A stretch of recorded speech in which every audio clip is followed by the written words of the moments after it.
안녕하십니까. 전기기능사 필기 과정입니다. 전기 이론 첫 번째 과목 제2장 정전기에 대하여 그 기본 이론에 대해서 같이 공부를 해보도록 하겠습니다. 자, 교재 제2장 정전기 확인을 해 주시고요. 자, 첫 번째 콘덴스와 정전 용량. 콘덴스는 영어로 축적하다는 의미가 있습니다.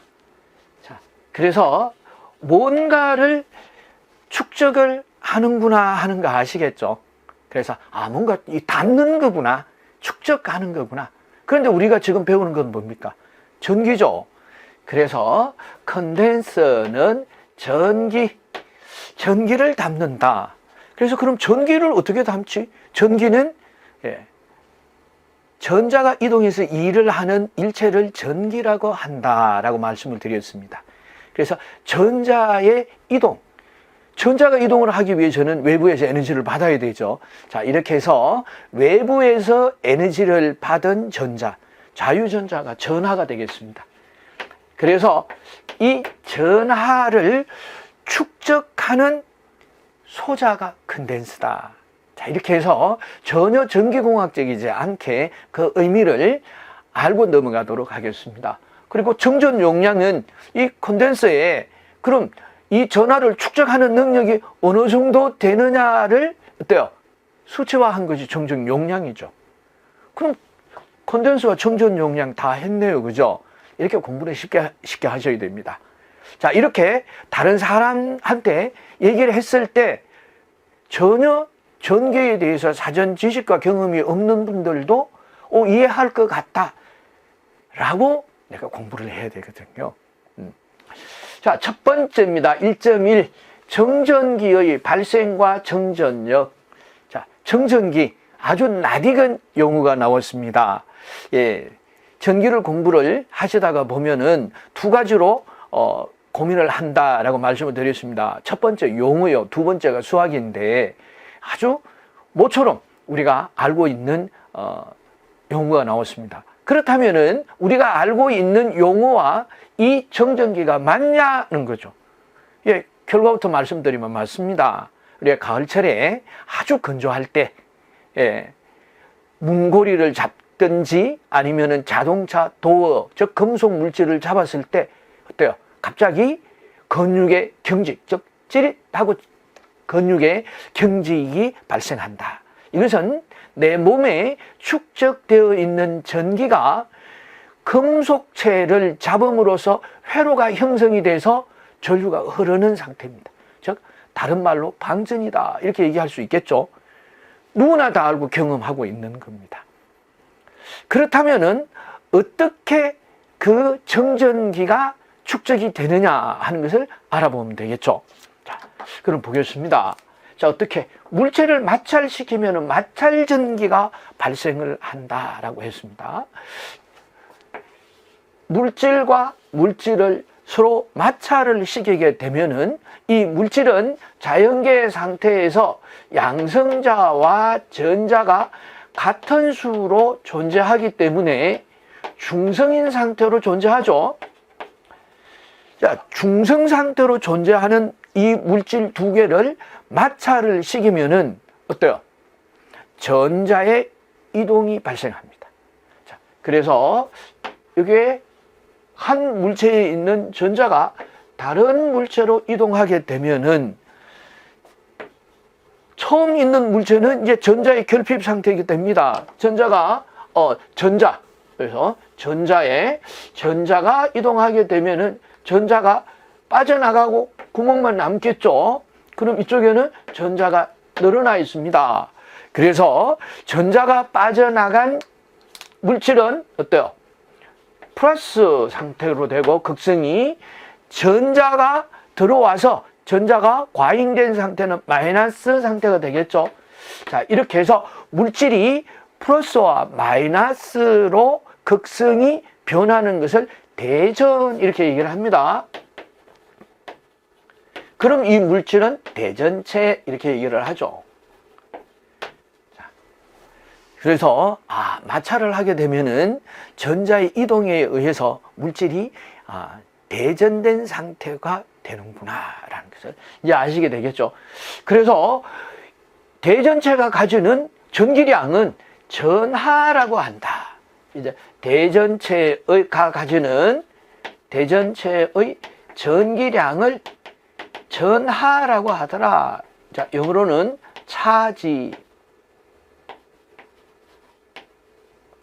차지라고 합니다. 물론 전기니까 일렉트릭 차지가 되겠죠. 그래서 대전체에 있는 전기는 물체 또 정지에 있기 때문에 그래요. 우리가 활동을 함으로 인해서 오류라든가 이런 부분들이 마찰에 의해서 전기가 발생이 되는데 이 전기는 회로가 형성이 되어야만 전류가 흐르고 전기가 흐른다라고. 자, 우리가 1장에서 저항의 전원을 선으로 단락시키니까 선으로 연결하게 되니까 전류가 흐르더라. 아래 전류가 흐른다. 어떻게? 전원을 연결하니까 이 전압과 전류와 저항과의 관계를 나타내는 법칙이 옴의 법칙이더라. V는 I 곱하기 R 볼트. 자, 이렇게 공부를 했습니다. 그리고 이 옴의 법칙이 의미하는 것은 바로 저항에 전류가 흐르니까 전압이 발생을 한다. 혹은 저항에 전압을 단락시키니까 전류가 흐른다 해서 전류가 흐른다, 움직인다라고 했습니다.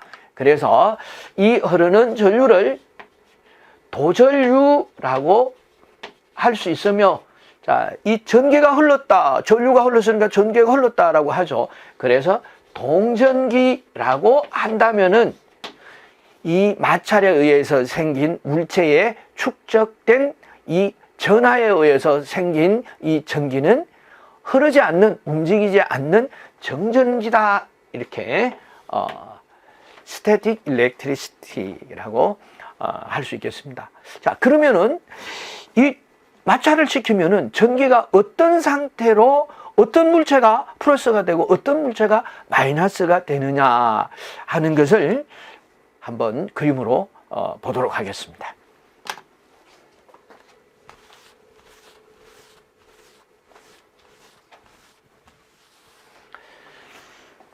자, 순서가 아크릴, 모피, 유리, 견, 금속, 플라스틱, 에보나이트, 랩, 염화, 비닐. 자, 이 순서로 예를 들어서 아크릴과 모피를 마찰을 시켰다. 모피로 아크릴을 마찰시킨 경우에 자, 위에 보면은 극성이 표시되어 있습니다. 그래서 아크릴이 플러스 쪽으로 가깝다. 그러면은 플러스로 대전이 되고 모피는 마이너스로 대전이 됩니다. 자, 그럼 모피를 가지고 유리잔을 문질렀다. 그럼 모피는 플러스, 유리잔은 마이너스가 되겠죠. 자, 그럼 이해를 하셨습니다.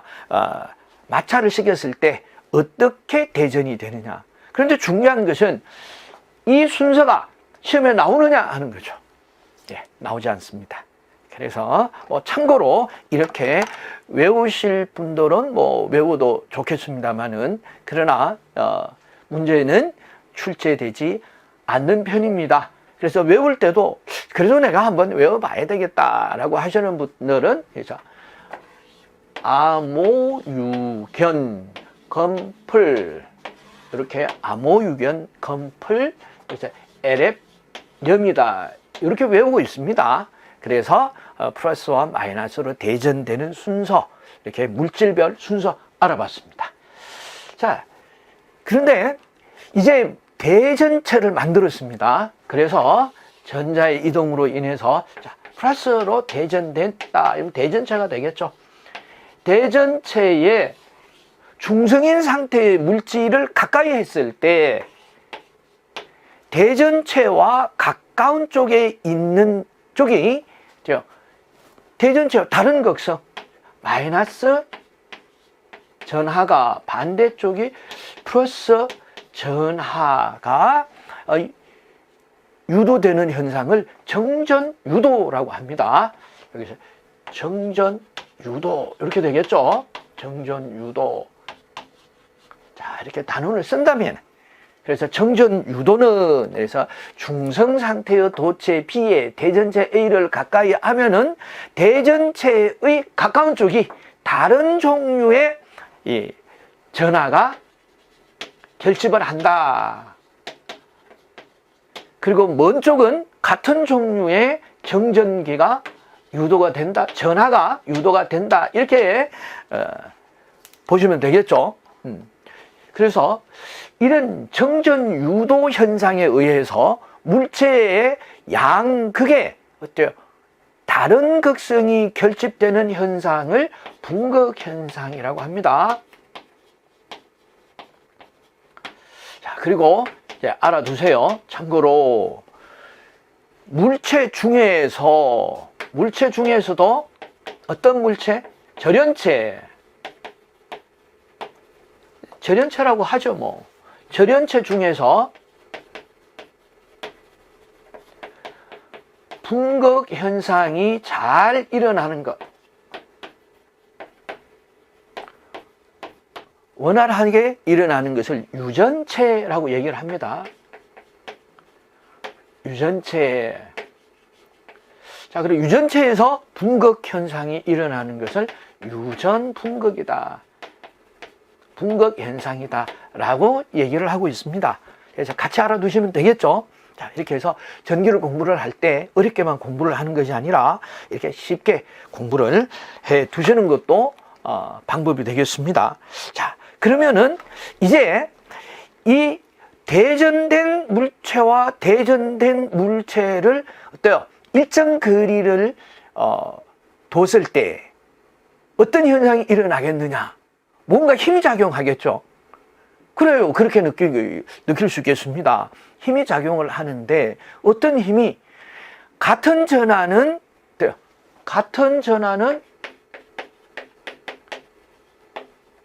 플러스 같은 전하는 반발력이 작용을 하겠고 플러스 마이너스 다른 전하는 흡입력이 작용하겠다. 자, 이것도 우리가 상식이죠. 전기를 배우지 않아도 상식적으로 알 수 있겠다라는 거죠. 그러면은 이 대전된 물체가 일정한 거리를 두고 서로 마주보고 있을 때 작용하는 힘은 어떻게 되느냐? 그 힘이 궁금해지죠. 그럼 그 힘에 대해서 알아보도록 하겠습니다.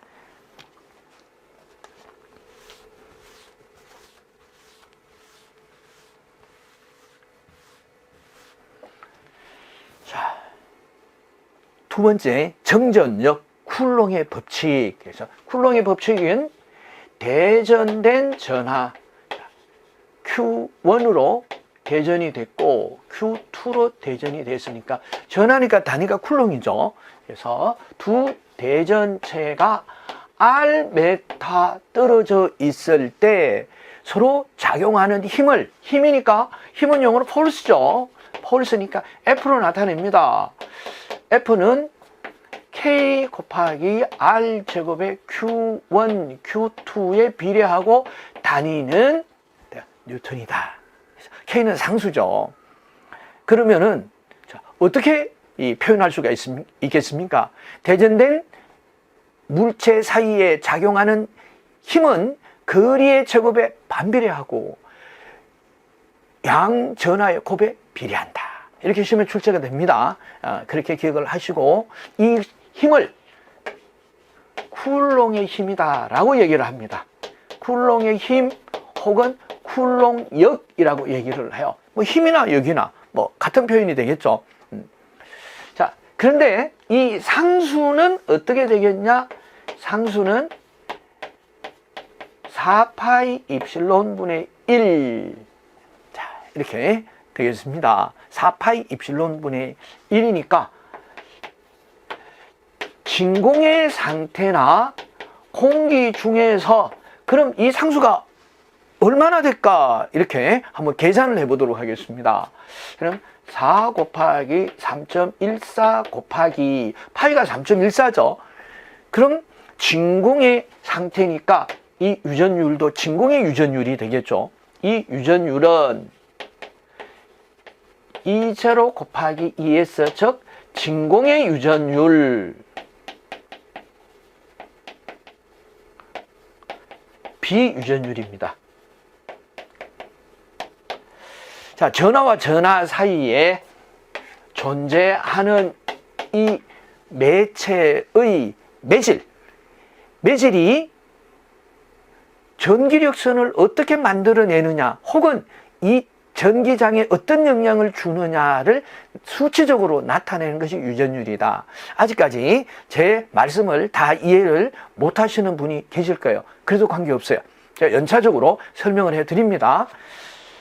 자, 이렇게 해서 이 비유전율은 진공에 비해서 이 물질은, 즉 철은 진공에 비해서 또 공기에 비해서 몇 배가 되느냐, 이렇게 그 배수를 나타내니까 결국 그 매질의 유전율을 나타내는 것이 되겠죠.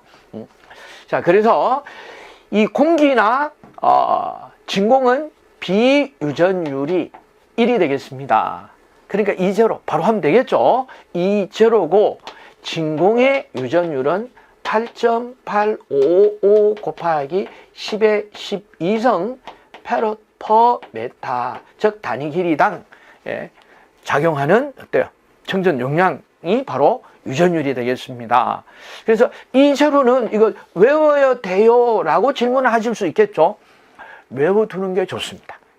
그래서 많이 시험 문제 출제되지 않지만 가끔 이렇게 전개 세기를 구하라, 또는 이 전속 밀도에서 E0를 대부분이 주지만 안 주는 경우도 있어요.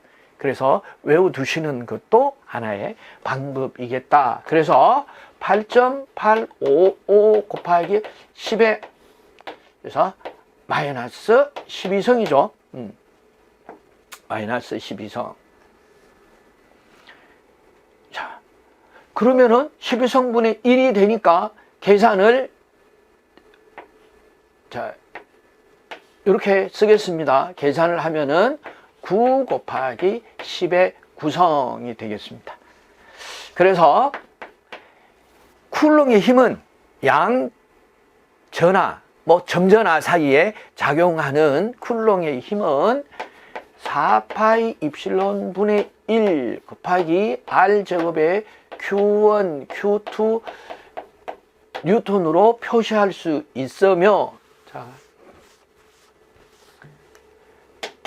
9 곱하기 10의 9성에 R 제곱의 Q1, Q2 뉴턴이 됩니다. 단 진공이나 매질이 공기 중일 때, 자, 그럼 진공이나 공기 중이 아닐 때, 대부분의 경우가 기능사 시험에는 진공이나 공기 중 이렇게 됩니다만은 비유전율이 10입니다 라고 줬을 때는 어떻게 하느냐, 9 곱하기 10의 9성에 비유전율 곱하기 R의 제곱분의 Q1, Q2 뉴턴이 되겠습니다. 그래서 비유전율로 나눠주면 돼요. 그래서 계산 수치를 비유전율이 10입니다 하면 10으로 나눠주면 되죠. 그러나 대부분이 공기나 진공 중이어서 비유전율이 1이 될 때 계산하게 된다. 자, 정전계와 정자계. 자계는 선이 있거나 이래서 흐르는 것이 아니기 때문에 정자계입니다. 그래서 일반적으로 자계 이렇게 얘기를 하죠. 자계에서 가장 중요하고 기본이 되는 식이 되겠습니다. 그래서 이 양 점전하 사이에 작용하는 쿨롱의 힘, 이 F식을 가지고 앞으로 전개, 전위, 청전 용량, 그리고 자기장에 작용하는 쿨롱의 힘, 자계, 자위, 자, 이렇게 다 구할 수가 있어요. 그래서 전기는 어떻게 보면은 다른 이 분야에 공부를 하는 것보다가 훨씬 힘이 덜 든다. 왜?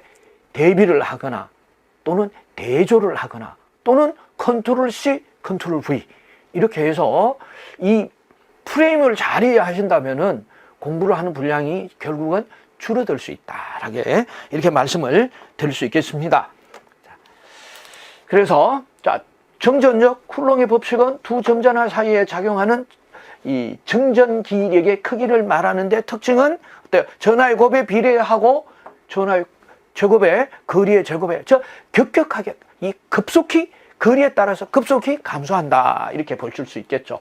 식은 4파이 입실론 분의 1 곱하기 R제곱의 Q1, Q2. 자, 유전율은 진공의 유전율 곱하기 비유전율로 나타낸다. 그래서 이 4파이 입실론 진공일 때 8.85 곱하기 10의 마이너스 12성을 곱하고 진공이 아닐 경우에는 비유전율이 있을 수 있겠다. 그러나 대부분이 공기나 진공 중이라고 제한하기 때문에 기능사 시험에서는 얘가 1이 되겠다. 그래서 결국 식이 F는 쿨롱력은 9 곱하기 10의 9성 곱하기 1이 됩니다. R제곱의 Q1, Q2 뉴턴이 되더라. 자, 그러면은 이 매질별로 양점전화 사이에 충전이 되는 이 매질별로 비유전율이 어떻게 되냐 하는 것을 알아보도록 하겠습니다. 간혹 시험에서 비유전율의 크기 순서를 물어보는 경우가 나오는 경우도 있습니다.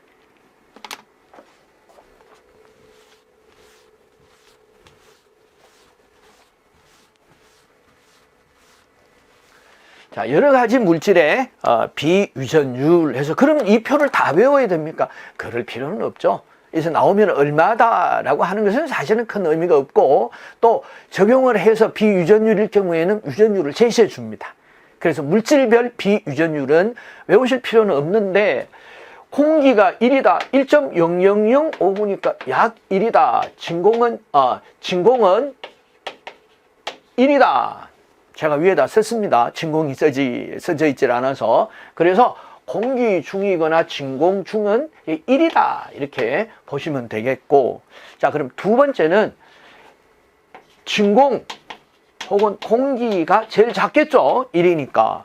두 번째는 보겠습니다. 종이가 있네요. 그래서 종이. 그래서 종이가 두 번째고, 세 번째는 유리나 운모. 비슷하죠? 유리 3.8에서 10, 4.5에서 9. 자, 이렇게, 유리나 운모가 어떤 유리냐에 따라서 유전율이 달라지기 때문에 특정해서 3.9다, 4다, 5다 라고 볼 수 없으니까 유리나 운모. 그리고 어떻게 되나요? 물이 80으로 다른 이 물질보다가 상당히 큰 편이죠. 그 이 표에서 제일 큰 거는 뭐냐? 산화티탄이죠. 그래서 산화티탄.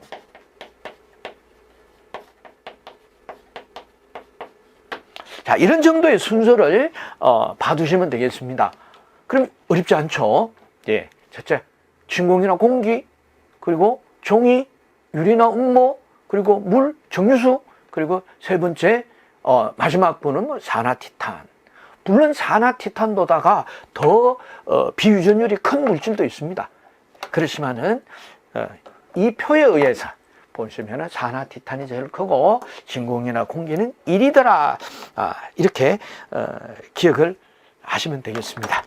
자, 다음 이 정전 용량과 콘덴서 접속해서 이 정전 용량은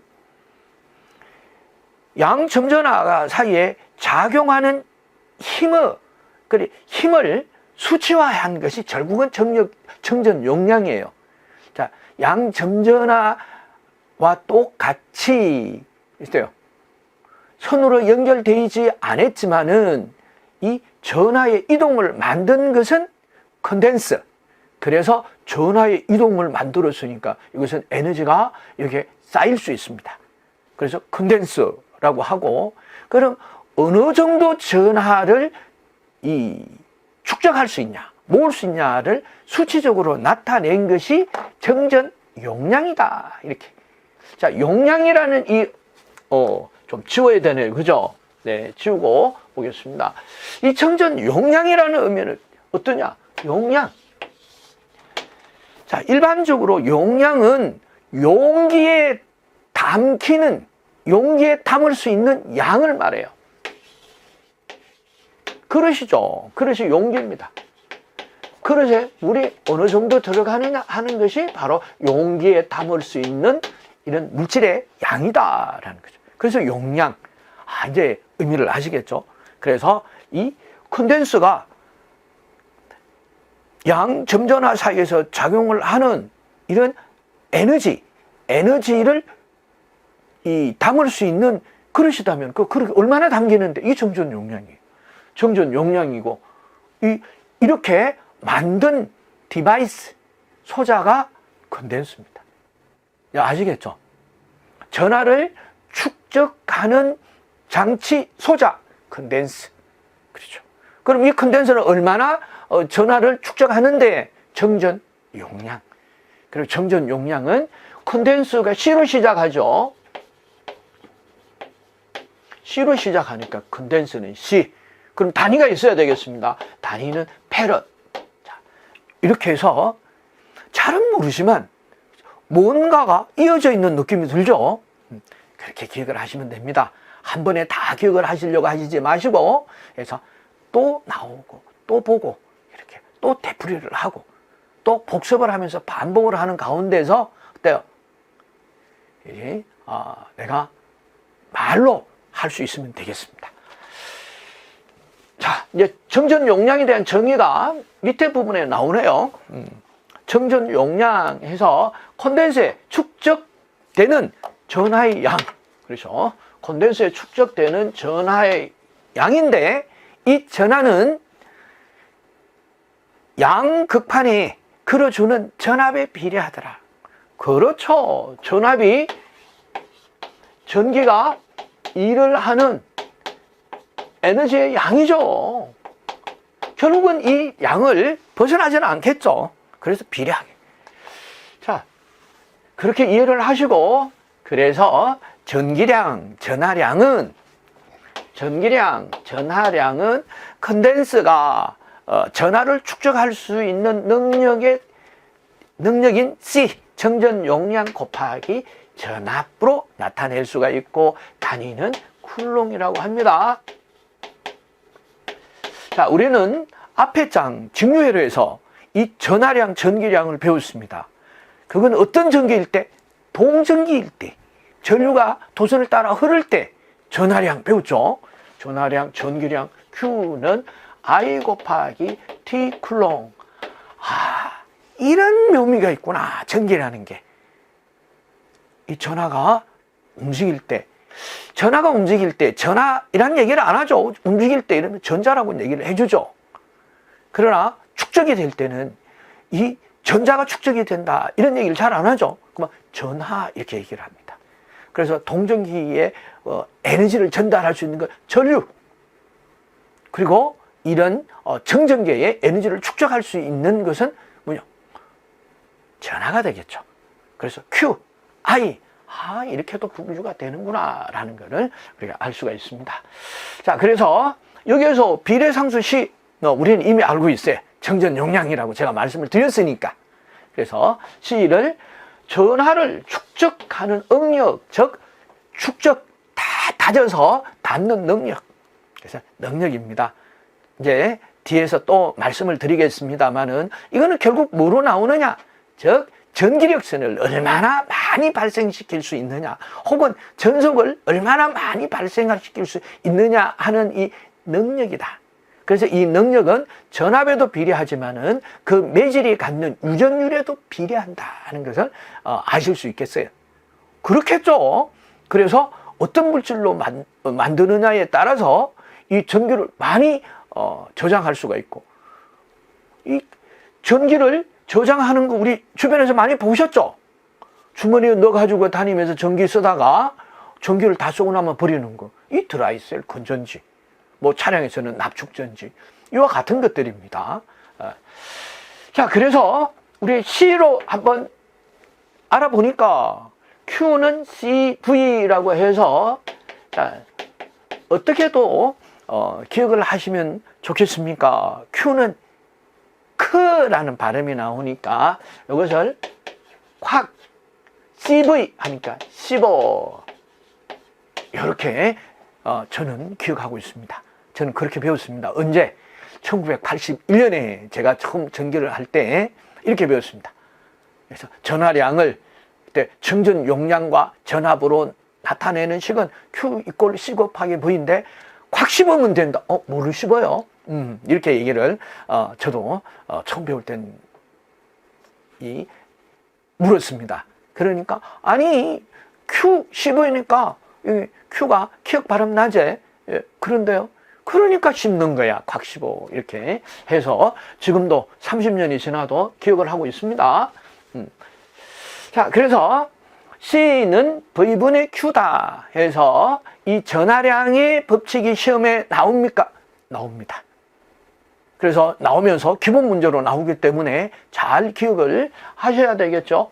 자, 그럼 단위는 페럿이다라고. 그런데 실제 이 페럿은 굉장히 커요. 네, 왜 큰지 하는 것도 뒤에 또 설명을 드립니다. 그래서 실제는 마이크로 페럿을 씁니다. 이 마이크로는 10의 마이너스 6성이 단위죠. 그래서 10의 마이크로 페럿 혹은 이 미리 페럿, 미리 페럿은 잘 안 쓰겠네요. 그래서 미리 페럿은 1000 마이크로 페럿을 씁니다. 사실은. 그래서 마이크로 페럿을 쓴다. 자, 그러면은 정전 용량을 이 식에서 한번 설명을 해봐라 라고 하면은 1V 전압을 가해서 1쿨롱의 전하를 축적을 하는 능력을 1페럿이라고 한다. 정전 용량 1페럿이라고 한다. 그래서 C 이꼴 1페럿은 전압을 1V 걸어서 전하를 1쿨롱을 축적시키는 능력을 말한다. 그 힘을 말한다 하는 거. 이런 부분들이 시험에 나옵니다. 그래서 다른 것보다도 물론 식도 기억을 하셔야 되지만은 1V 전압을 가하여 1쿨롱의 전하를 축적하는 경우에 정전 용량을 1페럿이라고 한다. 다음 페이지에 나오겠죠. 뭐 이 페이지에 없으면은. 자, 그럼 한번 볼까요? 다음 페이지 진짜로 이렇게 나오는지. 안 나오는데요. 그럼 1페럿이라고 기억을 하시면 되겠습니다.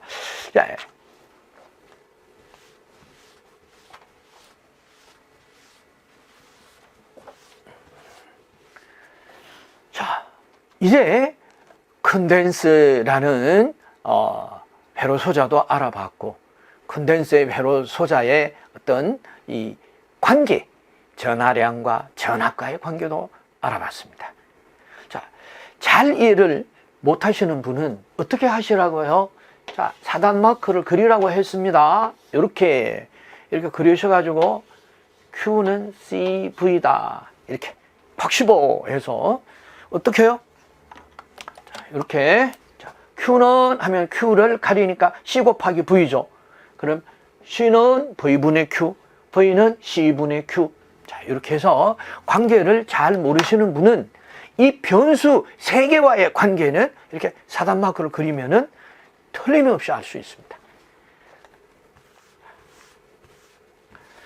자, 콘덴스를 이제 회로 소자를 가지고 우리 저항에서 배웠던 것처럼 연결을 합니다. 그러면 연결을 하면은 3가지 종류로 연결할 수가 있다.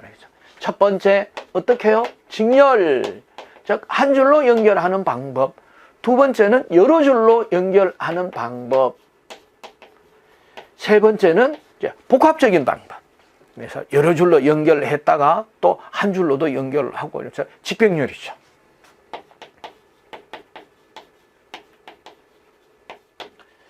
자, 먼저 그림에서 보시면은 컨덴서 C1, C2, C3가 한 줄로 연결이 됐습니다. 자, 한 줄로 연결이 됐을 때, 자, 합성 정전 용량은 어떻게 되겠냐는 거죠. 예, 컨덴서가 연결이 됐고, 전원을 V볼트를 가했기 때문에 전류가 흐르겠죠. 그런데 이 컨덴서가 있는 이 회로에서는 전류보다가는 전하가 이렇게 얘기를 해 주셔야 합니다. 그래서 전하, 전기량 Q는 전류하고 똑같아요. 이게 I 곱하기 T니까. 자, 뚜껑을 열어보면 안에 전류 들었어요. 결국 전류죠. 전류의 시간 개념이죠. 축적이니까 그래요. 되게 쌓이니까 물통에 물이 쌓이는데 물이 금방 차지 않죠. 어떻게 해요? 물이 이렇게 차겠죠. 그럼 이게 뭐예요? 시간이죠. 시간. 물이 아이고. 그래서 이 용량은 Q, 전기량, 전하량 이렇게 되는 거죠.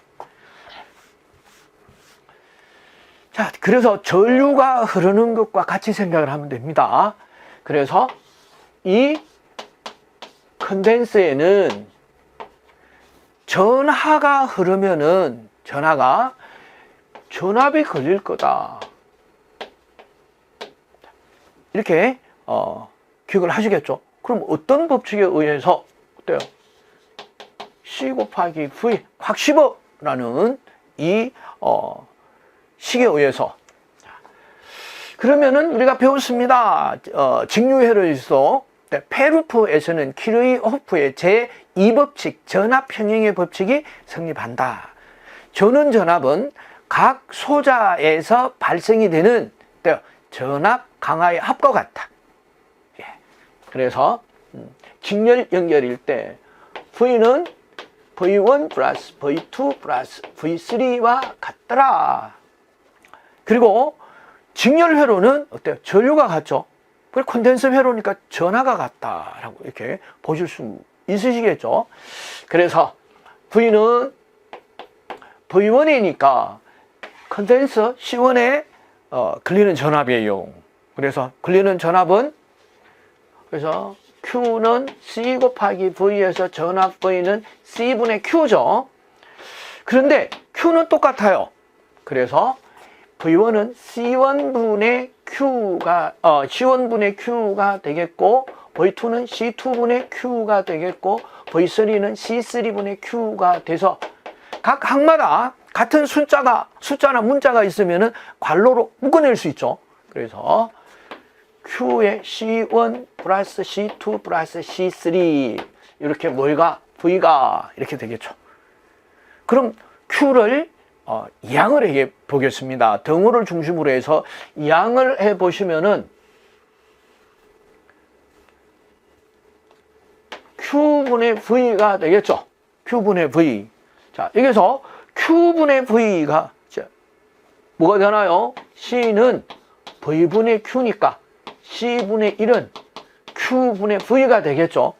그래서 C0분의 1과 같아진다. 그런데 우리가 알고 싶은 거는 어때요? 합성 정전 용량이지 합성 정전 용량의 역수가 아니죠. 그래서 고로 합성 정전 용량은 C1, C2 플러스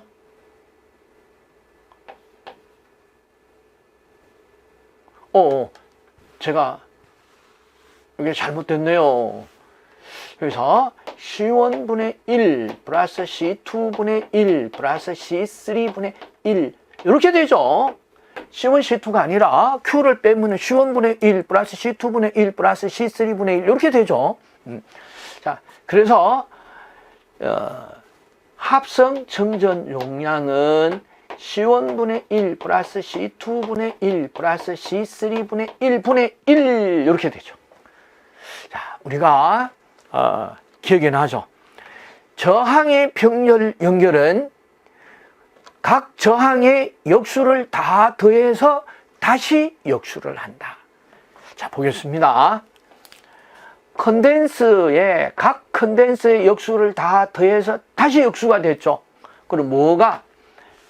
컨덴서의 직렬 연결은 자, 그래서 기억을 하셔야 돼요. 어떻게? 요거 가만히 보니까 컨덴서의 직렬 연결은 저항의 병렬 연결과 같네라는 거 기억을 해 두셔야 합니다. 제가 또 설명을 드려요. 자, 이렇게 해서 직렬 연결일 때의 컨덴서의 합성 정전 용량에 대해서 알아봤습니다. 그러면은 병렬로 연결했을 때 어떻게 되느냐 하는 것도 알아봐야 되겠죠.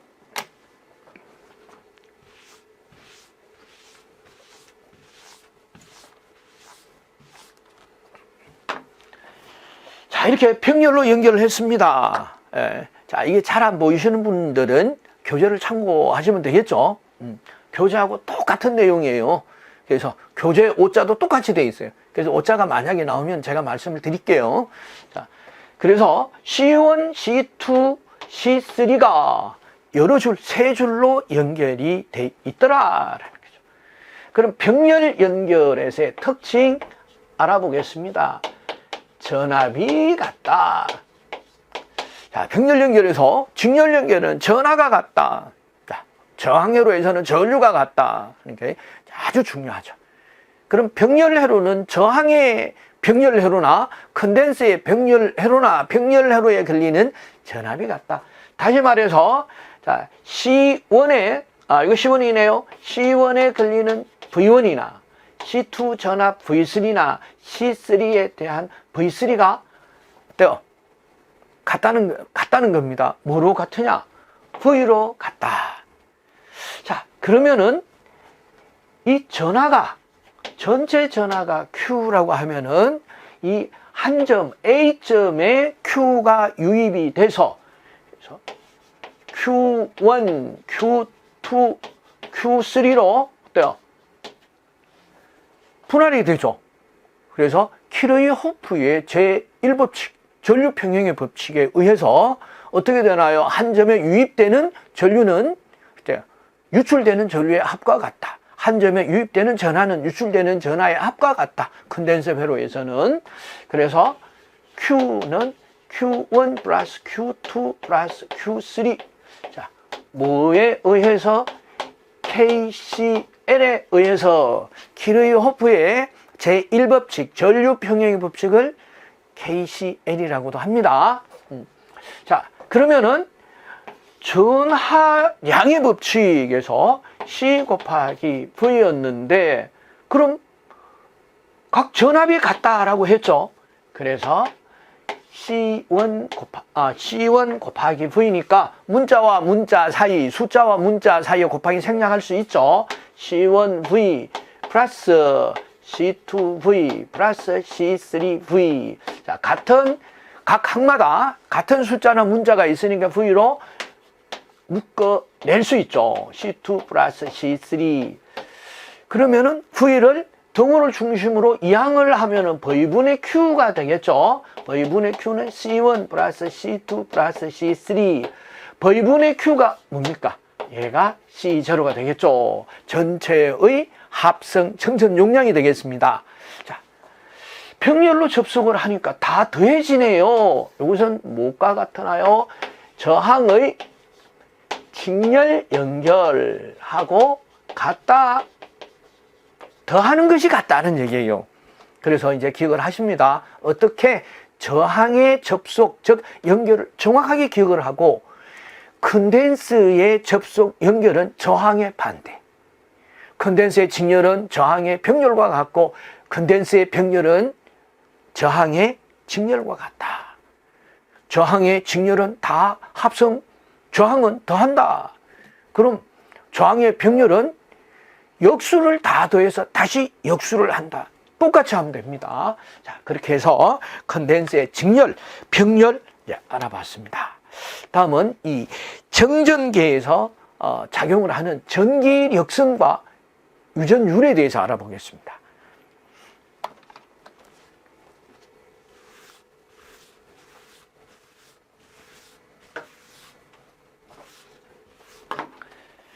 자, 이 대전체라는 것에 대해서 공부를 했습니다. 어떻게 해요? 물체를 마찰시키니까 전자가 한 물체에서 다른 물체로 이동함으로써 이 물체가 대전이 돼버리죠. 대전이 돼서 이 대전된 물체 사이에서는 쿨렁이 힘이 작용한다고 그랬죠. 거리의 제곱에 반비례하고 양 전하의 전하량의 곱에 비례하더라. 상수는 9 곱하기 10의 구성.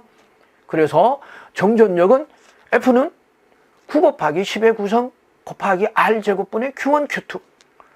공식으로 좀 얘기를 해봐 라고 하면은 4파이 입실론분의 1 곱하기 R제곱의 Q1, Q2다. 이것만 알면은 정전계와 정자계가 다 해결이 된다. 다 배우고 나서 그 원인 이유를 아시게 됩니다. 자, 그래서 그렇다면은 이 대전된 물체를 어떻게 만들겠냐 이게. 대전된 물체, 점전화 이거 어떻게 만들지? 누가 가져다 주면 좋겠는데. 사실은 우리가 공부를 하기 위해서 점전화라고 했지만은 점전화를 만들어라 하면 만들 방법은 사실은 없어요. 그럼 어떻게 하느냐? 같은 금속판을 평행되게 설치하고, 할 수 있겠죠? 이거는 하고,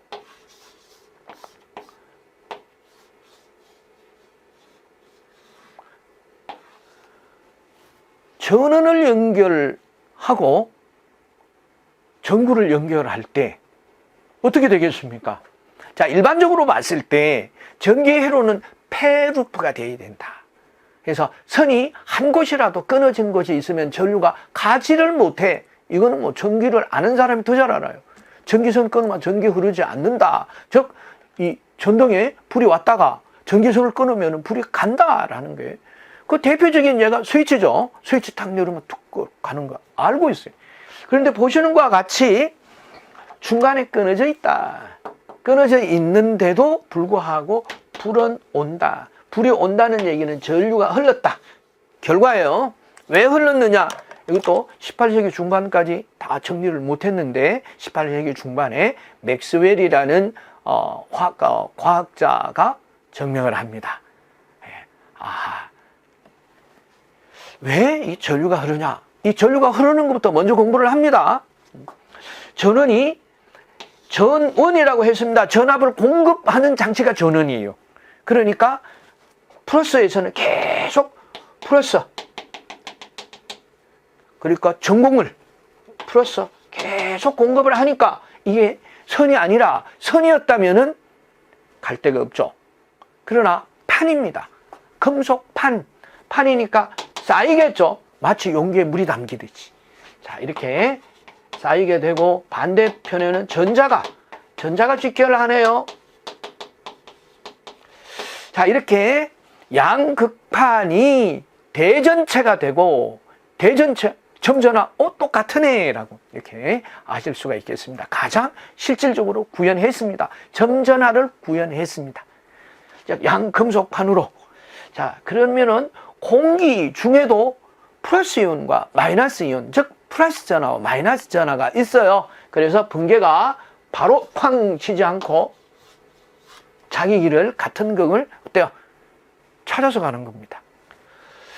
자, 이렇듯이 그렇지만은 확실하게 하기 위해서 이 현상을 좀 더 원활하게 하기 위해서 유전체를 집어넣습니다. 즉 절연체를 집어넣는 거예요. 종이를 집어넣습니다.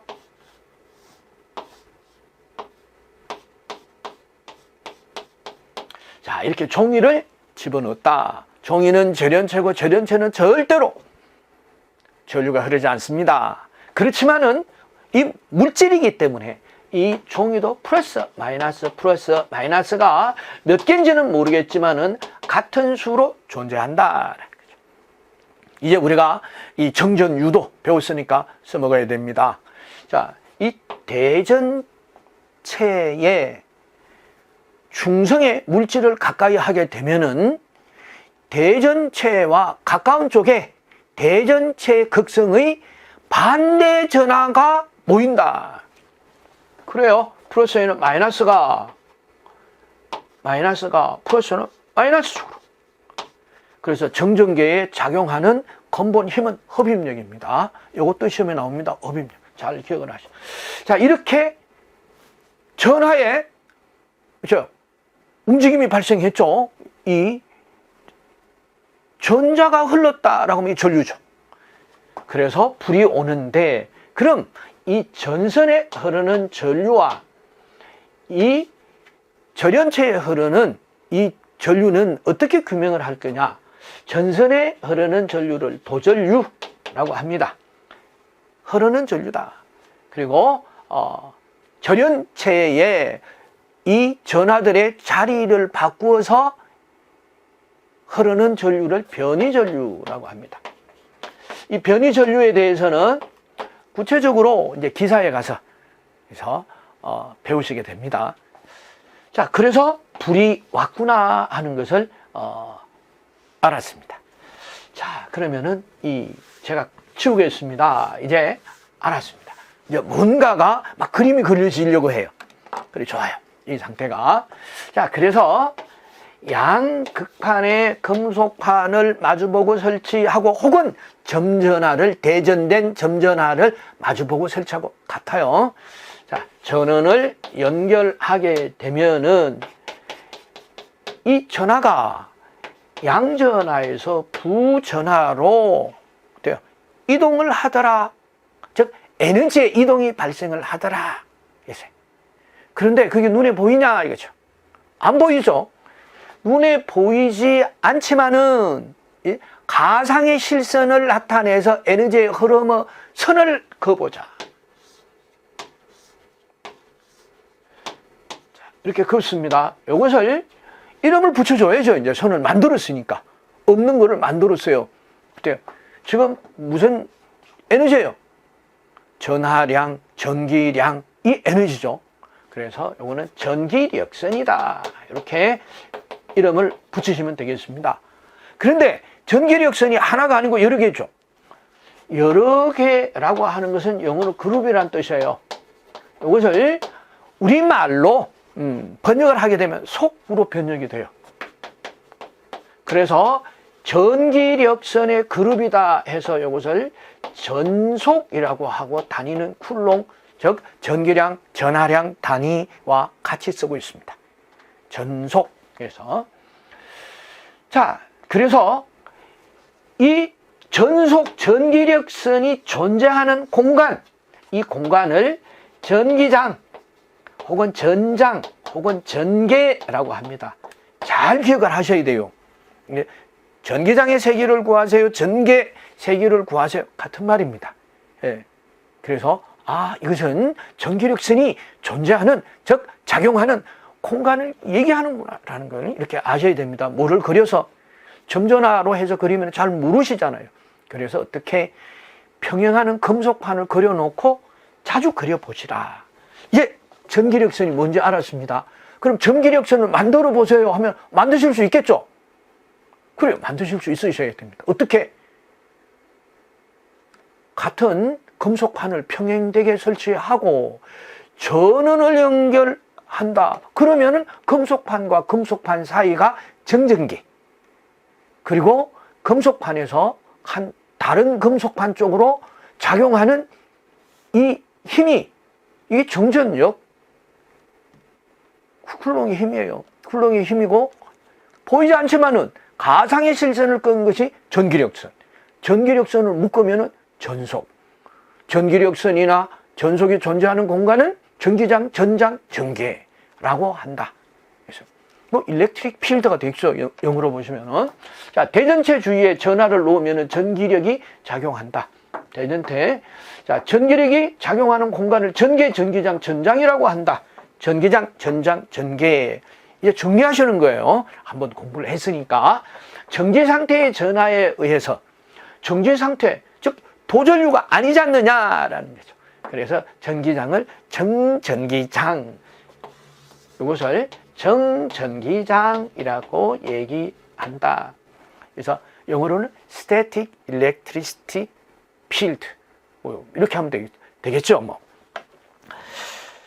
자, 다음, 이제 전기력선에 대해서 배웠으니까 얘들 전기력선의 성질이 어떠냐?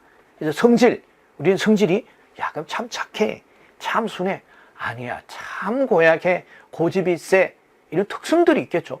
변하지 않는 경향성을 말합니다. 전기력선, 전기력선 정의를 먼저 하고 넘어가네요. 공간상에 존재하는 전장의 세기 방향을 가시적인 선으로 나타냈다. 에너지의 흐름을 보이지 않으니까 눈에 볼 수 있는 가상의 선으로 나타내서 어때요? 이 에너지의 방향과 세기를 나타내죠. 방향은 화살표로 나타내고요. 세기는 전기력선이 밀도에 의해서 나타납니다. 밀도란 같은 면적에서 전기력선이 어때요? 많으냐 작으냐, 어때? 밀하냐 소하냐, 이런 뜻이죠. 자, 그래서 전기력선의 성질 나오네요. 전기력선의 성질을 알아보도록 하겠습니다. 어떤 성질이 있느냐 도대체.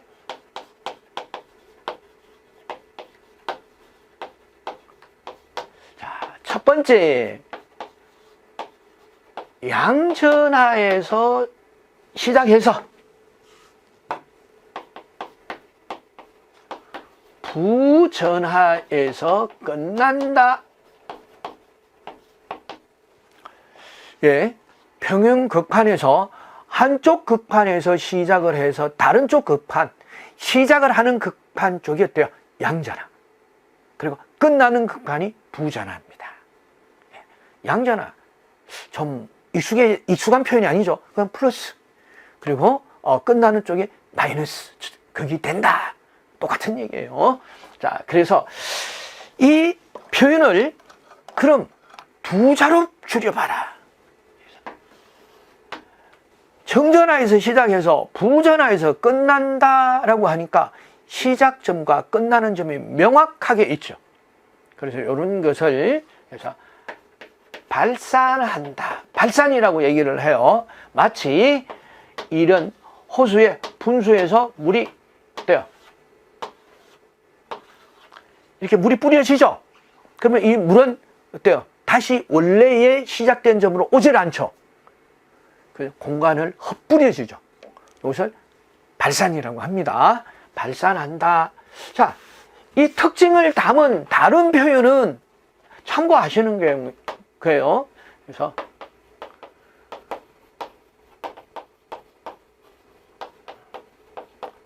자, 발산한다. 불연속적이다. 이렇게 정전하에서 시작해서 부전하에서 향한다 하면 틀려요. 끝난다. 자, 그럼 이 의미가 가지는 또 다른 뜻은 뭐가 있냐?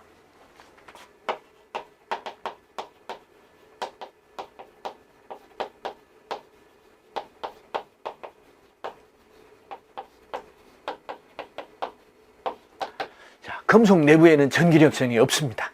이게 정전계와 자계가 아주 큰 차이입니다. 자석 안에는 자기력선이 존재합니다. 그러나 전기의 금속 안에는 어때요? 전기력선이 존재하지 않는다 하는 거 기억을 하셔야 되겠습니다. 그리고 전기력선은 평행한다. 즉 만나지 않는다. 자, 만나지 않는 선이 전기력선도 만나지 않지만 또 있습니다. 물론 자기력선 이렇게 말하시는 분도 계시겠습니다만은 그렇게 말하시는 분은 선행학습이 되신 분이죠. 자, 어떤 것이 있느냐? 예, 등고선. 자, 등고선, 산의 높이를 나타내는 등고선도 절대로 만나는 일이 없죠. 자, 전기력선은 평행한다, 만나지 않는다. 그리고 예, 한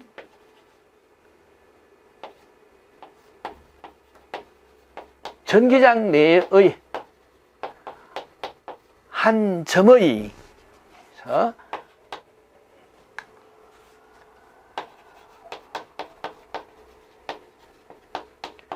전기력선의 접선 방향이 전개의 방향과 같다. 전기장 내에 한 점전하가 들어왔을 때 이 점전하에서 발생을 하는 전기력선의 접선 방향이 전개 방향이다. 자, 두 번째는 자, 전기장 내에 한 점의 전기력선의 밀도가 전개의 세기를 나타낸다. 이제 여러 번 읽어보시면 기억을 하실 거예요. 자, 또 뒤로 가면 안 보이니까 단위 점전화. 단위 점전화는 단위라는 건 항상 이 크기가 1이라는 얘기입니다. 1쿨롱에서 발생하는 전기력선의 수는 입실론 분의 1개다. 그리고 금속판 등전이면 전해가 같다. 금속판에 전압을 걸면 그 금속판에 전압이 똑같아지겠죠. 그래서 전압이 같다. 등전이면 금속판은 등전이면이다. 금속판과 전기력선은 수직으로 출입한다. 평행 금속판에서 전기력선이 나갈 때도 금속판과 전기력선은 90도, 들어올 때도 금속판과 전기력선은 90도. 자, 이거 기억을 이렇게 하셔야 되겠습니다. 자, 이 중에서 단위 점전화에서 발생되는 전기력선의 수는 입실론 분의 1인데 이것을 가우스 법칙이라고 하며, 가우스 법칙 별도의 이름이 붙었죠. 시험에 많이 출제가 됩니다. 응용이 돼서. 자, 2제로가 8.85 곱하기 10의 마이너스 12성 뭐 이렇게 계산을 하니까 굉장히 숫자가 커졌죠. 그래서 이것을 묶어서 전속이라고 하고 단위는 쿨롱을 씁니다. 입실론 분의 1을. 그래서 입실론 분의 1 전속 몇 개냐? 1개. 잘 기억을 하셔야 됩니다. 이거 많이 틀려요. 자, 그럼 1쿨롱에서 발생되는 전기력선의 수는 입실론 분의 1이고 전속의 수는 1개예요. 1쿨롱에 하나. 그럼 Q쿨롱에서 발생되는 전속의 숫자가 몇 개냐 하는 거지, 시험 문제. 몇 개겠습니까? 어려울 수도 있겠죠. Q개죠, Q개. Q개다. 그래서 이 전기량의 단위와 전기량도 Q, 전속도 Q. 똑같네? 그럼 단위도 쿨롱. 이렇게 되는 거예요. 자, 이렇게 해서 전기력선의 성질까지 알아봤습니다.